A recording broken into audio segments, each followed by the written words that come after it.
चलिए आइए, आपका क्या है आज समांतर क्रम संयोजन। समांतर क्रम संयोजन क्या है आपको हम उसके बारे में बताएंगे। ये देखिए आपका फिगर है समांतर क्रम संयोजन का, थोड़ा सा फिगर ध्यान देंगे, थोड़ा सा देख लीजिए फिगर क्या है। देखिए एक बिंदु इसका ए है, दूसरा बिंदु बी है। कह रहा है एक बिंदु ए है जिस पर प्रतिरोध R1 और जिस पर धारा I1 I2 I3 है, और प्रतिरोध क्या है R1 R2 और R3 है, और इसकी कुल धारा क्या क्या कह रहा है, कुल धारा इसकी I है। कुल धारा मतलब तीनों का योग करके जोड़ेंगे तब हमारी धारा कितनी आएगी, हमें आई प्राप्त होगी। और देखिए यहाँ पे बैटरी लगी हुई है, और देखिए यहाँ पे ये कुंजी लगी हुई। कुंजी मतलब आप लोग समझ रहे हैं, आप लोग सोचते हैं सर जी कुंजी कुंजी करते, कुंजी क्या होता है? कुंजी वो होता है फिर भाई जो आप कहते हैं ना कि वो स्विच के बगल में जो लगाते हैं, कहते क्या कहते हैं, टिप्पणी कहते हैं ना, टिप्पणी कहते हैं, बटन कहते हैं ना, वही है कुंजी। कुंजी जो होती है उसको मतलब बटन जो होती है, यानी कि स्विच को ऑन करना है ऑफ करना है, बस वही होता है बटन। आप लोग सोच रहे हैं सर जी कुंजी कुंजी डेली करते हैं, कुंजी क्या होता है? कुंजी मतलब समझ नहीं पाते हैं कुंजी क्या है। कुंजी मतलब जो आपके बोर्ड में, घर में जो बोर्ड लगा हुआ वो जो स्विच होता है, स्विच के बगल जो लगी होती है बटन, जिससे हम बल्ब को ऑन करते हैं ऑफ करते हैं। जैसे यहाँ से भी ये कुंजी अगर इसको बंद कर दिया जाएगा तो इधर सप्लाई नहीं पहुंच पाएगी, ठीक है। जैसे यहाँ पे बंद कुंजी नहीं है तो यहाँ पे खुली कुंजी लगी हुई है, बट लेकिन अगर वो बंद कुंजी होती है उसको बंद किया जाता है तो स्विच ऑफ हो जाता है, यानी कि वहां से कट हो जाता है, आगे सप्लाई नहीं पहुंच पाती। आप लोग के घर में है ना बटन लगा हुआ बोर्ड है ना, है ना। चलिए तो वही है वो कुंजी। कुंजी मतलब बटन। चलिए कह रहा है समांतर क्रम संयोजन क्या है। समांतर क्रम संयोजन में प्रत्येक प्रतिरोध के पहले सिरे को बिंदु ए से जोड़ देते हैं तथा दूसरे सिरे को बिंदु बी से जोड़ देते हैं। इसके बाद ए को बैटरी के धन सिरे से कर देते हैं और बी का संबंध बैटरी के ऋण सिरे से कर देते हैं। क्लियर है? कह रहा है कर देते हैं और बी का संबंध बैटरी के ऋण सिरे से कर देते हैं। ऐसे संयोजन, ऐसे प्रतिरोध के संयोजन को समांतर क्रम संयोजन कहते हैं। क्या कहते हैं, कैसे किसे कहते हैं, आप लोग फिर से ध्यान से देखिए। कह रहा है समांतर क्रम संयोजन में प्रत्येक प्रतिरोध के पहले सिरे को बिंदु ए से जोड़ देते हैं। फिर क्या कह रहा है, तथा दूसरे सिरे को बिंदु बी से जोड़ देते हैं। देखिए पहला सिरा है यहाँ पे आपका बिंदु ए है, दूसरा सिरा बिंदु बी है। फिर आगे ध्यान दीजिएगा, कह रहा है जोड़ देते हैं। इसके बाद ए को बैटरी के धन सिरे से कर देते हैं। ए का संबंध जो बैटरी के धन सिरे से कर देते हैं, ए वाले का संबंध क्या है, बैटरी के धन सिरे से कर देते हैं, और बी का संबंध बैटरी के ऋण सिरे से कर देते हैं। जो बी वाला संबंध है इसका बैटरी के ऋण सिरे से कर देते हैं। ऐसा संयोजन कैसा होता है, ऐसा संयोजन समांतर क्रम संयोजन होता है। यही संयोजन है, वही होता है समांतर क्रम संयोजन। यही संयोजन जो होता है आपका कौन सा संयोजन होता है, समांतर क्रम संयोजन होता है। जो संयोजन इस तरह किया जाएगा वही होगा आपका समांतर क्रम संयोजन। जैसे कह रहा है कि जो समांतर क्रम संयोजन के प्रत्येक प्रतिरोध को पहले सिरे बिंदु ए से जोड़ देते हैं, फिर कह रहा है दूसरे सिरे को बिंदु बी से जोड़ देते हैं, फिर कह रहा है कि ए को बैटरी के धन सिरे से तथा बी को बैटरी के ऋण सिरे से, बी वाले को बैटरी के ऋण सिरे से जोड़ देते हैं। बी वाले को बैटरी के किस सिरे से जोड़ते हैं, बी वाले को बैटरी के ऋण सिरे से जोड़ देते हैं। ऐसे इसी प्रकार के जो संयोजन किए जाते हैं उसी को हम कहते हैं समांतर क्रम संयोजन। ऐसे जो प्रतिरोध का संयोजन होता है उसी को हम कहते हैं समांतर क्रम प्रतिरोध संयोजन। फिर से देखिए क्या कह रहा है समांतर क्रम संयोजन में प्रत्येक प्रतिरोध के पहले सिरे को बिंदु ए से जोड़ देते हैं तथा दूसरे सिरे को बिंदु बी से जोड़ देते हैं। जो दूसरा सिरा होता है उसको बिंदु बी से जोड़ देते हैं। फिर कह रहा है इसके बाद ए को बैटरी के धन सिरे से कर देते हैं। ए का संबंध हम बैटरी के धन सिरे से कर देते हैं तथा बी का संबंध बैटरी के ऋण सिरे से कर देते हैं। बी का संबंध हम बैटरी के ऋण सिरे से कर देते हैं। ऐसा संयोजन समांतर क्रम संयोजन कहलाता है। इस प्रकार का जो संयोजन होता है उसी को हम कहते हैं समांतर क्रम संयोजन। ऐसे क्रम को हम क्या कहते हैं, समांतर क्रम संयोजन कहते हैं। एक बार फिर से देखिए, इसके बाद हम आगे चलेंगे।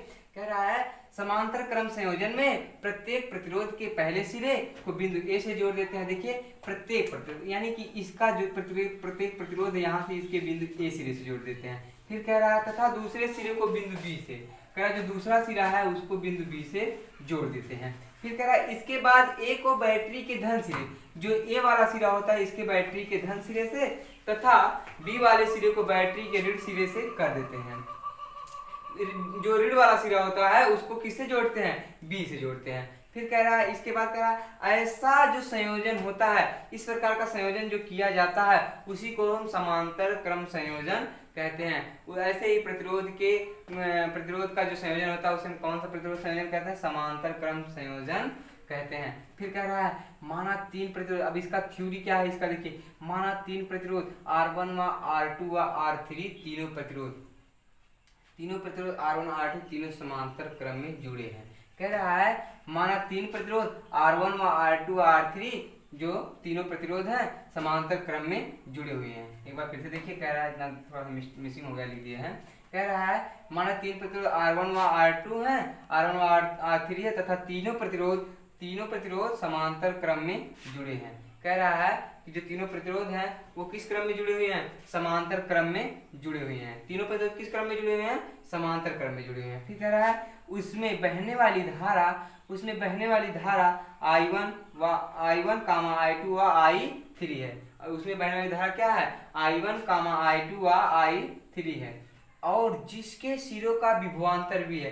कह रहा है इन सबके सिरों का विभवांतर क्या है? इन सबके सिरों का विभवांतर क्या है? V है। जिसके सिरों का विभवांतर क्या है? V है। कह रहा है विभवांतर क्या है आपका? V है, लेकिन वो समान है। फिर कह रहा है माना A व B में बहने वाली कुल धारा I है। कह रहा है जो ए वाले में प्रतिरोध में बहने वाली धारा और बी वाले प्रतिरोध में बहने वाली धारा का मान क्या कह रहा है? सबका मान कह रहा है केवल I है, जो देखिए यहाँ पे बह रही, जो धारा आपकी यहाँ पे बह रही, कह रहा है उसका सबका मान कह रहा है I है। तो जब कुल धारा बहेगी तो I बराबर क्या हो जाएगा? कुल धारा का योग कर लेंगे तभी तो हमारा I का मान होगा। तो I बराबर हो जाएगा I1 plus I2 plus I3, समीकरण नंबर 1 मान लेंगे। एक बार फिर से देखिए, कह रहा माना 3 प्रतिरोध R1, R2 व R3 तीनों प्रतिरोध क्या है? R1, R2 व R3 तीनों प्रतिरोध समांतर क्रम में जुड़े हैं। कह रहा है कि माना 3 प्रतिरोध R1 व R2 व R3 हैं, तीनों प्रतिरोध R1, R2 व R3 तीनों समांतर क्रम में जुड़े हैं। जो तीनों प्रतिरोध हैं वो समांतर क्रम में जुड़े हैं, जिनमें बहने वाली धारा क्या है? I1 व I2 व I3 है। कह रहा है और जिनके सिरों का विभवांतर समान है। कह रहा है विभवांतर समान है, समान मतलब विभवांतर का मतलब V, यानी कि तीनों के सिरों का विभवांतर क्या होगा आपका? केवल V होगा।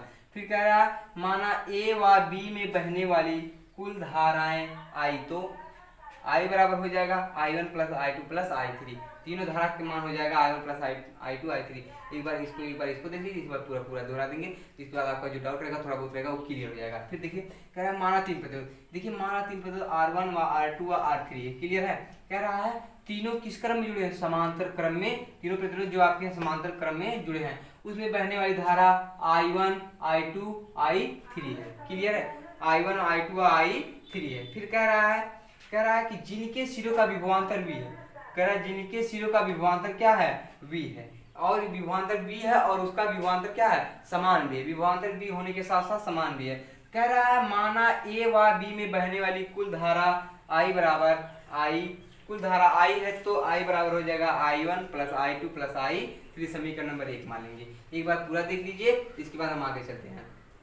कह रहा है समांतर क्रम संयोजन में प्रत्येक प्रतिरोध के पहले सिरे को बिंदु A से जोड़ देते हैं तथा दूसरे सिरे को बिंदु B से जोड़ देते हैं। इसके बाद A को बैटरी के धन सिरे से तथा B को बैटरी के ऋण सिरे से संबंध कर देते हैं। A का संबंध बैटरी के धन सिरे से और तथा B का संबंध बैटरी के ऋण सिरे से कर देते हैं। फिर कह रहा है जो ऐसा संयोजन होता है, जो इस प्रकार का संयोजन किया जाता है, उसे हम समांतर क्रम संयोजन कहते हैं। फिर कह रहा है माना 3 प्रतिरोध R1, R2 व R3 हैं, तीनों प्रतिरोध R1, R2, R3 तीनों समांतर क्रम में जुड़े हैं। जो तीनों प्रतिरोध आपके हैं वो समांतर क्रम में जुड़े हुए हैं और उसमें जिसमें बहने वाली धाराएं I1, I2 व I3 है, I1, I2 व I3 है, और जिनके सिरों का विभवांतर समान है। कह रहा है जिनके सिरों का विभवांतर क्या आपका? बराबर, यानी कि जिनके सिरों का विभवांतर B है। कह रहा है माना A व B में बहने वाली कुल धाराएं I, तो I बराबर हो जाएगा I1 plus I2 plus I3, यानी कि कुल धारा का मान आपका जहाँ पे I1 plus I2 plus I3 आएगा वहाँ पे हम केवल I लिख देंगे, तो वही हो जाएगा आपका पूरा इस परिपथ में बहने वाली धारा का मान। चलिए आपको हम इसका नियमन बताते हैं कैसे चलिए देखिए आपका कुल धारा आया I बराबर आया I1 plus I2 plus I3, समीकरण नंबर 1 मान लेंगे। कह रहा है ओम के नियम से, ओम का नियम होता है V equal to I into R, या फिर I बराबर हो जाएगा V अपान आर, I बराबर हो जाएगा V अपान आर। अब चलिए कह रहा है I बराबर जब V अपान आर हो जाएगा तो यहाँ पे R के लिए है, जहाँ पे जिसका प्रतिरोध I1 के लिए हो जाएगा तो वहाँ पे R1 हो जाएगा, I2 के लिए हो जाएगा तो R2 हो जाएगा, I3 के लिए हो जाएगा तो R3 हो जाएगा, यही ना होगा। तो वही हम करेंगे। जैसे देखिए V upon I R, V equal to I upon I into R होता है, तो I का मान होगा V अपान आर। इधर देखिए R का गुणा था, इधर आ गया भाग हो गया, तो वही मान हम रखेंगे। तो कह रहा है जैसे अब यहाँ पे केवल I धारा थी तब इसका मान इतना आया था, जब यहाँ पे I1 बहेगी तब कितना आएगा, तो I1 धारा है, प्रतिरोध R1 है, तो यहाँ पे R1 हो जाएगा, लेकिन सबका विभवांतर समान है, विभवांतर का मान नहीं बदलेगा। तो देखिए यहीं पे है समीकरण नंबर 1। देखिए I1 बराबर V अपान R1, तो यहाँ पे I1 जब धारा I1 हुई तो उसके लिए प्रतिरोध R1 लिया गया। फिर कह रहा है समीकरण नंबर, इसको 2 मान लेंगे, पहले 1 माने हैं। फिर कह रहा है I2 बराबर V अपान R2, इसको समीकरण नंबर 3 मान लेंगे। जब यहाँ पे I2 धारा बहने लगी तो इसका प्रतिरोध कितना हो गया, R2 हो गया। फिर कह रहा है I3 बराबर V अपान R3, जब यहाँ पे I3 धारा बहने लगी तो इसका प्रतिरोध कितना हो गया, R3 हो गया। ध्यान से देखिएगा, क्लियर हो जाएगा। देखिए I के लिए कितनी धारा बह रही है, R1 बह रही है। I2 के लिए कितनी धारा बह रही है, R2 बह रही है। I3 के लिए कितनी धारा बह रही है, R3। यहां से देख लीजिए, आपको अगर यहां से डाउट हो रहा है, मैं यहां बना देता हूं, इधर देखिए मैं बना दे रहा हूं थोड़ा सा, ताकि आपका डाउट जो है क्लियर हो जाए। ठीक है,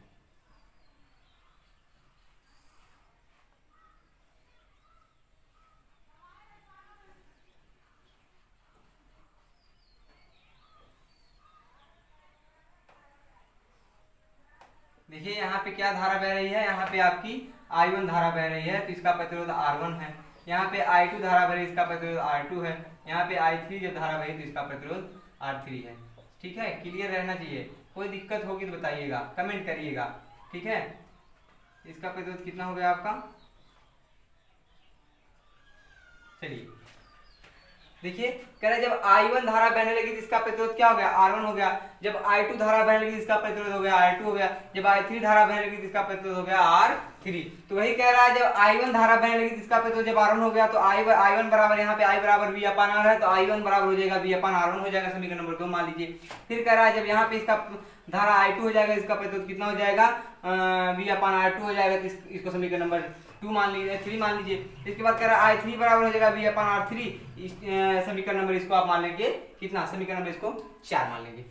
फिर कह रहा है समीकरण 1 में, जो ये समीकरण 1 है, कह रहा है समीकरण 1 में समीकरण 2, 3, 4 का मान रखने पर, कह रहा है समीकरण 1 में 2, 3, 4 का मान रखने। देखिए यहाँ पे समीकरण 1 में है I1 I2 I3, हमें I1 I2 I3 का मान पता है, तो ले जाके उसी मान हम रख देंगे। तो I1 का मान आपका इतना है, यहाँ पे समीकरण I1 की जगह पे यहाँ पे इतना रख दिए V अपान R1, तो I2 का मान इतना है आपका V अपान R2, और I3 का मान कितना है V अपान R3, इसकी जगह पे हमने इतना रख दिया। देखिए ध्यान दीजिएगा, थोड़ा सा ध्यान देंगे तो आपको कोई डाउट नहीं रहेगा। देखिए यहाँ पे सब में V कॉमन है कि नहीं, V कॉमन है ना, V को हम कॉमन कर लेंगे, तो अंदर क्या बचा 1 upon R1 plus 1 upon R2 plus 1 upon R3। तो आपका V बराबर क्या होता है, V, इधर देखिए मेरी बात ध्यान सुनिएगा, इधर देखिए V का गुणा है, इधर आएगा भाग हो जाएगा, I upon V equal to 1 upon R1 plus 1 upon R2 plus 1 upon R3। तो R बराबर यहाँ से देखिए, तो यहीं से आप हम R का मान निकाल लीजिए। R बराबर कितना निकाले, R इधर देखिए, इसमें R में I का गुणा है, तो इधर जाएगा भाग हो जाएगा V अपान I हो जाएगा, तो R बराबर V अपान I हो जाएगा। तो अब इसका अगर ध्यान देंगे, ध्यान दीजिए, अगर कह रहा है कि हम दोनों पक्षों का क्या कर ले, व्युत्क्रम कर ले, एक दूसरे का उल्टा कर ले। ये देखिए ध्यान दीजिएगा, ध्यान दीजिएगा, इसका प्रतिरोध क्या है कि इतना 1 अपान R1 बराबर हो जाएगा, तो I अपान, इसका जब इसका हम उल्टा करेंगे तो I बराबर हो जाएगा, क्या हो जाएगा, R बटे 1 है। तो देखिए मेरी बात ध्यान सुनिएगा, अगर आपको इतना नहीं समझ, उल्टा करने के लिए नहीं समझ में आ रहा, तो इसको इसका तिर्यक इधर गुणा करा दीजिए, इसका इधर गुणा करा दीजिए, हो जाएगा क्या होगा, फिर हो जाएगा R into I equal to V। तो देखिए अब क्या करेंगे हम, इधर देखिए I बराबर, इधर देखिए इसका 1 में गुणा है, इधर देखिए R का इधर भाग हो जाएगा, V अपान हो जाएगा इसका R। तो अब इसका उल्टा कर लेंगे, उल्टा करने के बाद ये नीचे चला जाएगा, ऊपर चला जाएगा, तो हो जाएगा ना मान। तो वही यहाँ पे करने के बाद कहने का मतलब है कि अगर कह रहा हम दोनों यहाँ सब छोड़िए, अगर हम यहाँ से दोनों पक्षों का व्युत्क्रम ले लें, यहाँ से जब इसका आर बटे में 1 है, v अपान आई, जब व्युत्क्रम करेंगे तो ए ऊपर चला जाएगा, जो एक ऊपर चला जाएगा और ये आई वाला ऊपर चला जाएगा, वी वाला नीचे चला जाएगा। क्लियर है ना? देखिए वही हमने किया है, तो इसका व्युत्क्रम कर लिया इसके बराबर में, तो यहाँ पे हमारा क्या था, आई अपान वी है, आई अपान वी की जगह पे हमने क्या रख दिया, 1/r इक्वल टू हो गया 1/r1 plus 1/r2 plus 1/r3। देखिए अगर कोई डाउट हो तो बताइए, क्लियर करेंगे हम, लेकिन एक बार हम फिर से बताना चाहेंगे कि ताकि हमारे बच्चों को कोई परेशानी ना हो। चलिए क्या कह रहा है कि कुल धारा बराबर क्या कह रहा है, आई बराबर i1 plus i2 plus i3। फिर कह रहा है ओम के नियम से, ओम का नियम क्या होता है, v equal to I R. तो यहाँ पे i का मान हमें ज्ञात करना है, इधर i का r का इसमें गुणा इधर आएगा, भाग हो जाएगा, तो i बराबर v अपान r हो जाएगा। अब i1 के लिए हो जाएगा v अपान r1 समीकरण नंबर 2 मान लेंगे, फिर i2 के लिए हो जाएगा v अपान r2 समीकरण नंबर 3 मान लेंगे, i3 बराबर हो जाएगा v अपान r3 समीकरण नंबर इसको 4 मान लेंगे। कह रहा है आप समीकरण 1 में 2 3 4 का मान रखने पर फिर वही मान हम ले जाके रख देंगे, तो देखिए इन सब में v कॉमन, हमने v को कॉमन कर लिया, इधर v का गुणा है, इधर आएगा भाग हो जाएगा, तो 1/r1 plus 1/r2 plus 1/r3 हो जाएगा। तो क्या हो जाएगा, देखिए r बराबर होता है आपका, r बराबर होता है v अपान आई, ठीक है, इसके बटे में 1 कर लेंगे, इसके बटे में 1 कर लेंगे। अब दोनों पक्षों का अगर हम व्युत्क्रम ले लेंगे तो 1/r हो जाएगा और ये हो जाएगा i अपान v। क्लियर है? कोई दिक्कत हो तो बताइएगा। दोनों पक्षों का व्युत्क्रम, जहां पे यहाँ पे i अपान v है तो वहीं पे हमने इसका मान ले आके ये रख दिया, सॉरी ये रख दिया, ठीक है, यहाँ पे हमने उसका मान ले आके 1/r रख दिया, तो वही ले आके रख दिया, तो ये हमारे सूत्र का निगमन हो गया। चलिए अगर वीडियो पसंद आया तो लाइक करिएगा, शेयर करिएगा, कमेंट करिएगा, चैनल को सब्सक्राइब करिएगा और अपने दोस्तों को बताइए कारगिल मेमोरियल इंटर कॉलेज का ऑनलाइन क्लास चल रहा है, ताकि वो लोग भी ऑनलाइन दे सकें। एक बार फिर से कहूँगा, आप तो वीडियो खत्म हो गई, लाइक कर दीजिए, शेयर कर दीजिए और कमेंट करना ना भूलें और चैनल को सब्सक्राइब जरूर करिएगा और बगल में बेल आइकन को प्रेस कर लीजिएगा, ताकि जब भी मैं वीडियो अपलोड करूँ सबसे पहले आपको मिले। मिलते हैं आपसे अगले वीडियो में, तब तक के लिए जय हिंद।